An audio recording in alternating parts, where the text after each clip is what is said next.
기존 이슬람 단체들을 흡수, 억제하고 협력하라고 언급했습니다. 역사는 우리에게 확고한 지하디스트 운동의 야망이 너무 극단적이어서 현실성이 없어 보인다는 이유로 이를 무시하는 것이 얼마나 위험한지 가르쳐 주었습니다. 본 소위원회의 현 위원들은 두 가지 질문을 살펴볼 것입니다. 첫째, 무슬림 형제단이 어떻게 미국의 네트워크를 구축했는가입니다. 그리고 둘째, 그 네트워크가 오늘날 어떤 모습인가 하는 점입니다. 무슬림 형제단은 하마스를 낳았고 알카에다의 이데올로기에 영향을 주었으며 수많은 테러 조직을 탄생시켰습니다. 이집트, 사우디아라비아, 아랍에미리트, 그리고 이제 미국까지 모두 무슬림 형제단을 테러 조직으로 지정했습니다. 이는 트럼프 대통령의 가장 중요한 국가 안보 성과 중 하나이며 제가 의회에서 반복적인 입법 조치를 통해 앞장서온 10년 노력의 결실입니다. 하지만 덜 알려진 사실은 바로 이곳 미국 내에 있는 무슬림 형제단의 네트워크입니다. 2008년 당시 미국 최대의 무슬림 자선단체였던 홀리랜드 재단은 하마스 자금 지원, 자금 세탁, 탈세 등 108개 혐의로 유죄 판결을 받았습니다. 재단 지도부 5명은 최대 65년형을 선고받았습니다. 다시 한번 말씀드리겠습니다. 2008년 당시 미국 최대의 무슬림 자선단체가 하마스의 자금을 지원했습니다. 그 하마스는 10월 7일에 1200명이 넘는 무고한 이스라엘인과 52개국 민간인들을 살해한 바로 그 조직입니다. 아이들을 납치하고 여성과 어린 소녀들을 성폭행했으며 수십 명의 미국인을 포함한 무고한 사람들을 인질로 잡은 바로 그 하마스입니다. 홀리랜드 재단 재판은 엄청난 양의 증거를 제시했습니다.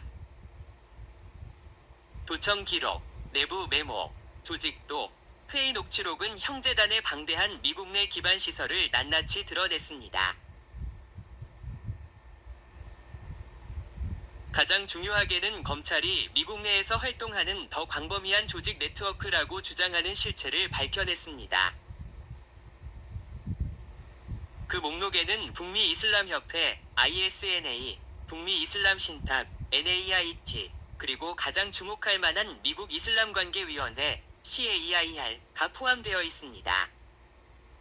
이 조직들은 하루아침에 나타난 것이 아닙니다. 이들은 1960년대 대학 캠퍼스에서 시작되었습니다.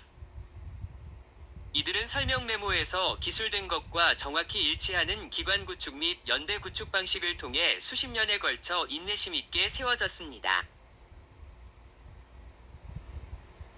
이제 오늘날 미국 내 무슬림 형제단 네트워크와 그 영향력을 살펴보겠습니다.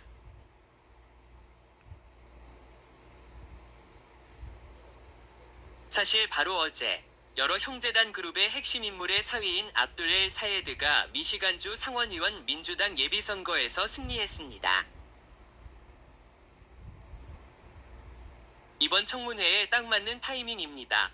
아마도 민주당 의원들이 여기 없고 참석할 의사도 없는 이유를 설명해 줍니다. 그들의 캠페인이 이제 미국을 상대로 전쟁을 벌이는 테러 조직을 공공연히 포용하고 있기 때문입니다. 엘 사예드의 정치적 부상 뒤에는 훨씬 더 오래되고 뿌리 깊은 제도적 네트워크가 자리 잡고 있습니다. 이 방대한 네트워크의 중심에는 미국 이슬람관계위원회 CAIR가 있습니다. CAIR은 1994년 형제단 관계자들에 의해 설립되었습니다.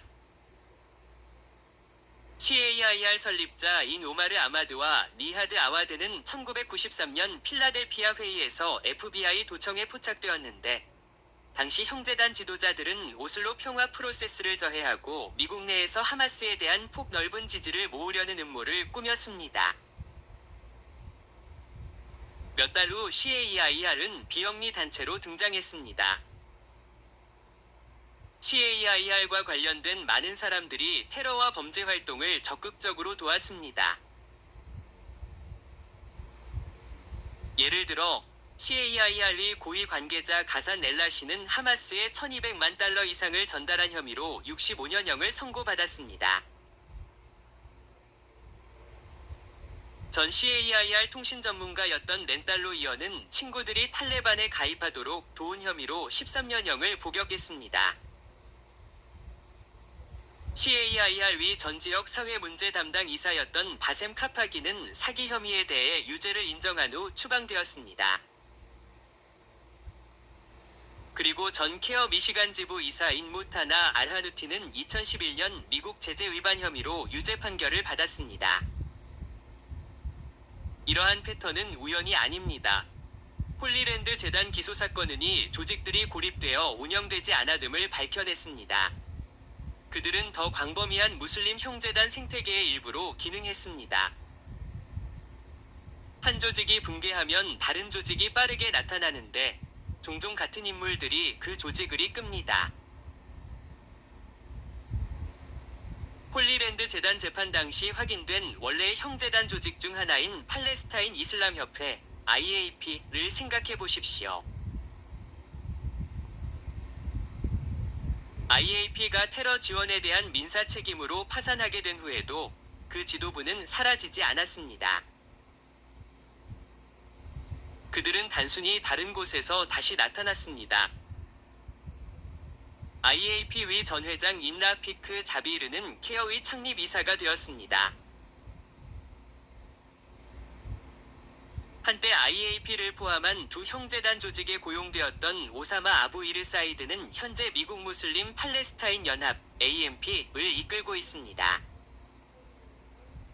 살라 사르수르는 IAP에서 일하다가 나중에 AMP 이사회에 합류했습니다. 그는 최근 이민세관 단속국 IC에 체포되었습니다. 이름은 바뀌고 비영리 단체는 바뀌지만 사람들과 임무는 놀라울 정도로 일관되게 유지됩니다. 아랍에미리트 UAE는 10년도 더 전인 2014년에 케어를 테러 조직으로 올바르게 지정했습니다. 제 고향인 텍사스주도 똑같이 대응했습니다. 오늘날의 네트워크는 상호 연결된 비영리 단체, 옹호그룹, 소송, 정치 조직화, 그리고 납세자의 돈으로 지원되는 보조금 프로그램을 통해 스스로를 유지합니다. 그들은 소송을 제기합니다. 그들은 입법부를 상대로 로비합니다. 그들은 활동가들을 훈련시킵니다. 그들은 대학 캠퍼스에서 조직을 구성합니다. 그들은 학교 교육과정과 학교 정책에 이의를 제기합니다. 그들은 미디어 캠페인과 대중 옹호 활동을 벌이며 주단위 민주당 예비선거에서 승리하기도 합니다. 바로 어제처럼 최근에도 말이죠.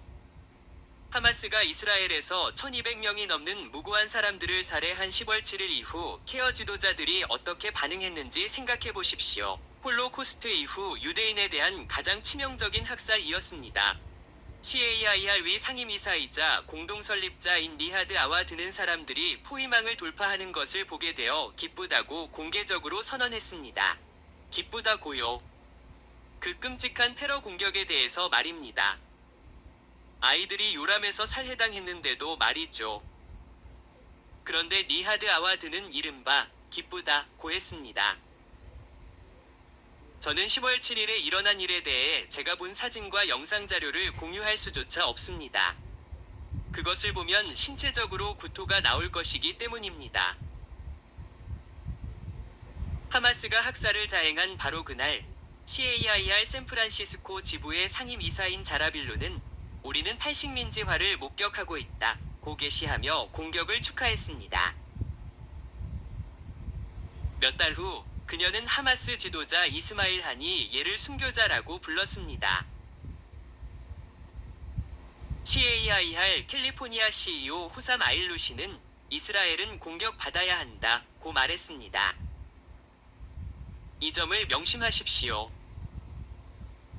테러리스트들은 일가족을 몰살하고 어린이와 노인들을 납치했으며 여성들을 성폭행하고 민간인을 집에서 산채로 불태웠습니다. 우리가 어떻게 알까요?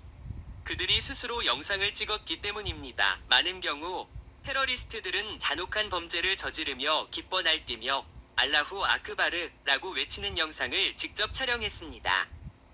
그들은 자신들의 야만성을 자랑스러워했습니다.